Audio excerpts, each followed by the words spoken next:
कहते हैं कि जन्मेजय, अगर कोई भी व्यक्ति अपनी परेशानियों से मुक्ति प्राप्त करना चाहता है तो शैलपुत्री का पूजन करे। प्रथम दिन ही अनुष्ठान कर ले और माता शैलपुत्री का ध्यान करे, पूजन करे।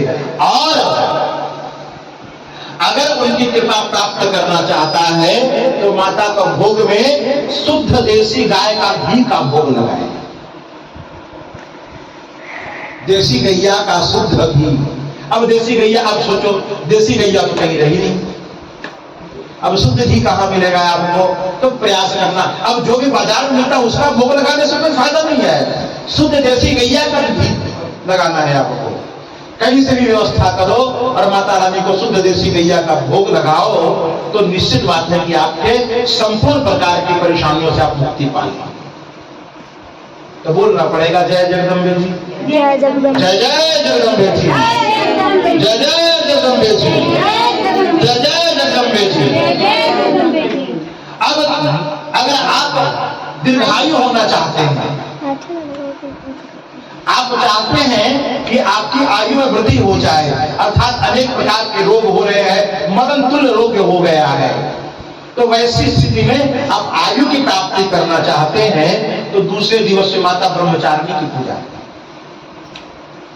और माता रानी को भोग क्या लगाए? तो शक्कर का भोग लगाए। शक्कर समझते हैं? चीनी नहीं, हाँ, गुड़ वाला जो आता है उसका शक्कर, या फिर उजला रंग का चीनी का भी प्योर गन्ने का आता है, गन्ने के रस को सुखा करके बनाया जाता है, तो शक्कर का भोग लगाइए माता रानी।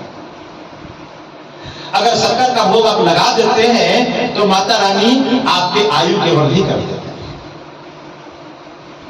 अब अगर आनंद की प्राप्ति चाहते हैं, आपका जीवन दुख से निवृत्त हो जाए और संपूर्ण जीवन में आप आनंद की अनुभूति करें, आनंद प्राप्त करें, तो इसके लिए आप माता चंद्रघंटा का पूजन करें। तीसरे दिन जो तीसरी देवी है चंद्रघंटा, उनका पूजन करें और उनको भोग क्या लगाए?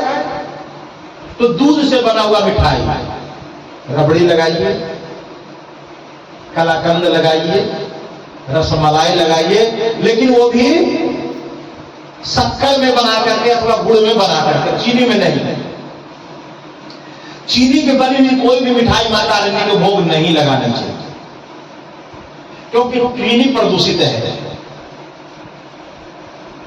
तो दूध से बनी हुई मिठाई लगाएंगे माता रानी को, अगर तीसरे दिवस में लगाते हैं और आनंद की प्राप्ति करना चाहते हैं। अब अक्सर होता है कि बाबा जी बच्चा पढ़ता तो है लेकिन इसको बुद्धि नहीं है, बूढ़ा तो हो गया लेकिन बुद्धि नहीं है। तो अगर बुद्धि किसी को चाहिए, बुद्धि की प्राप्ति करनी है, बुद्धि का विकास करना है, तो माता रानी को का चौथे दिवस की माता रानी कुष्मांडा है, उनका पूजन है। और उनको भोग क्या लगाना है? मालपुए का भोग लगाना। तो बोलना पड़ेगा जय जगदम्बे जी। अब मालपुआ का नाम सुन के तो मुंह में पानी आ ही गया मिलेगा, लेकिन अब राधे रानी की कृपा जगदम्बा जी जाने मिलेगा कि नहीं मिलेगा। लेकिन अगर बुद्धि का विकास चाहिए तो मालपुए का भोग लगाना चाहिए और माता कुष्मांडा का पूजन करना चाहिए। अगर आरोग्यता की प्राप्ति करनी है, संपूर्ण प्रकार के रोगों का सर्वनाश करके आपका जीवन रोग मुक्त रहे, आप आरोग्य रहे, इसके लिए अगर आप माता रानी का कृपा प्राप्त करना चाहते हैं तो पांचवें में स्कंद माता है, स्कंद माता का पूजन करिए। स्कंद माता माता गौरी को कहा गया, कार्तिक स्कंद कार्तिकेय जी को कहा गया है, और कार्तिक जी की जो मैया है ना उनका, तो माता पार्वती की पूजा करिए। और उनको भोग क्या लगाना है? केले का भोग लगाना है, केले का फल, वो भी पका हुआ, और वो भी एक केला, लंबा वाला केला नहीं, चिनिया केला जो शुद्ध होता है वो शुद्ध केला है। ये तो हाइब्रिड केला है, चिनिया केला जो शुद्ध होता है वो उसका भोग लगाना।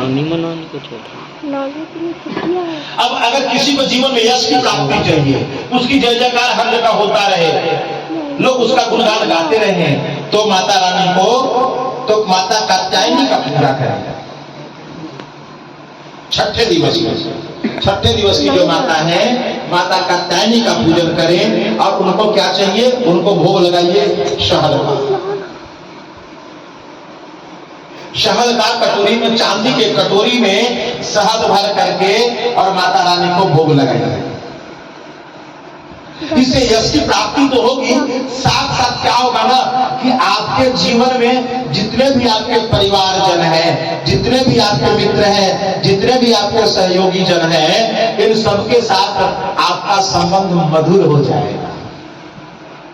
जो आपके विरोधी है ना, वो विरोधी भी शांत हो जाएंगे और वो भी आपसे दोस्ती कर लेंगे। तो बोलना पड़ेगा जय जगदम्बे जी।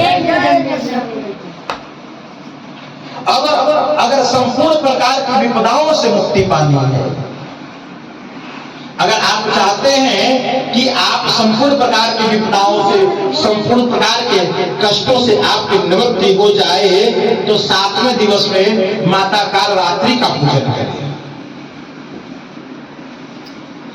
और माता कालरात्रि को गुड़ का भोग लगाएगा, या तो पूरा का पूरा गुड़ का भोग लगाए, अथवा गुड़ में बने हुए कोई भी मिष्ठान बना माता रानी को भोग लगाइए।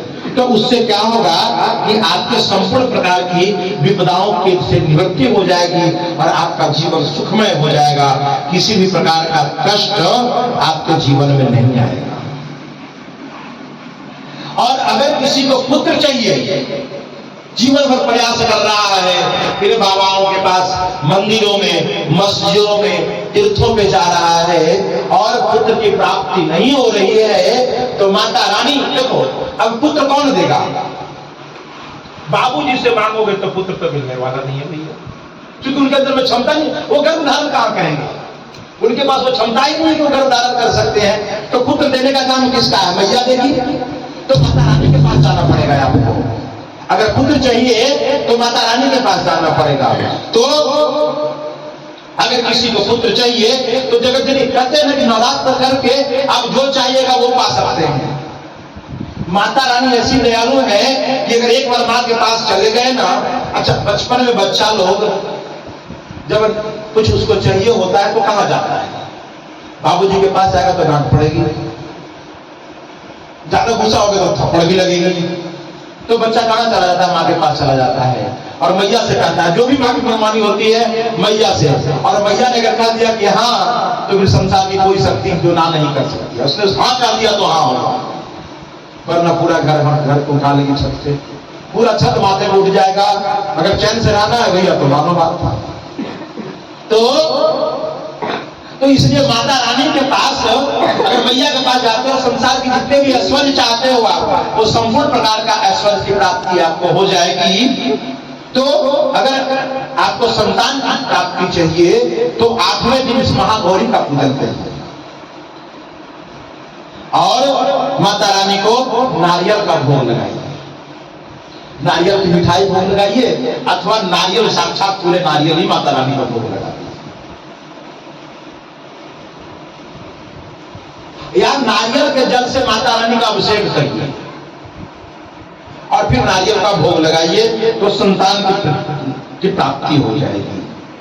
और अगर मृत्यु का भय नहीं हो या कोई अनहोनी आशंका मन में लग रहा है, अर्थात मन आपका बार बार डर रहा है, लगता है कि कुछ न कुछ अनहोनी होने वाला है, कुछ हो ही जाएगा, अगर ऐसा मन में आपका लगता है, आपको लगता है कि आपके घर परिवार में कुछ अनहोनी हो सकता है, किसी की मृत्यु होने वाली है, हो सकती है, या कोई अनिष्ट हो सकता है, तो वैसी स्थिति में माता सिद्धिदात्री का पूजन करते हैं 9वें दिन। और माता रानी को तिल का भोग लगाएंगे। अगर आपने तिल का भोग लगा दिया ना, सफेद तिल का, काले तिल का नहीं, सफेद तिल का अगर भोग लगा दिया आपने ना, या सफेद तिल की बनी हुई मिठाई का भोग लगा दिया, तो आपके जीवन से, आपके घर से मृत्यु भय समाप्त हो जाएगा। मृत्यु तो सबकी होनी है, परंतु जो अकाल मृत्यु का जो भय लगा हुआ रहता है, समय से पहले जो मृत्यु का जो भय लगा रहता है, उस समय से पहले मृत्यु का भय समाप्त हो जाएगा। और जो अनहोनी होने वाली है, मन में आशंका आ रही है कि कुछ न कुछ अनहोनी हो जाएगी, तो वो अनहोनी समाप्त हो जाएगी अगर इन 9 दिनों में इस प्रकार से माता रानी के 9 प्रकार का भोग लगा करके 9 प्रकार के माता देवी का, माता जगदम्बा का पूजन करेंगे, तो आपको संपूर्ण प्रकार की सुख, संपूर्ण प्रकार के सांसारिक ऐश्वर्य और संपूर्ण प्रकार के मनोरथ की पूर्ति होगी। परंतु एक बात में सावधानी ये रखना है कि इन सब भोगों में चीनी का प्रयोग बिल्कुल नहीं करना है, और वर्क वाली जो मिठाई होती है जिसपे चमचम लगा होता है उस मिठाई का प्रयोग नहीं करना है, क्योंकि चमचम जो होता है ना वो गाय के बछड़े के चर्बी से बनता है,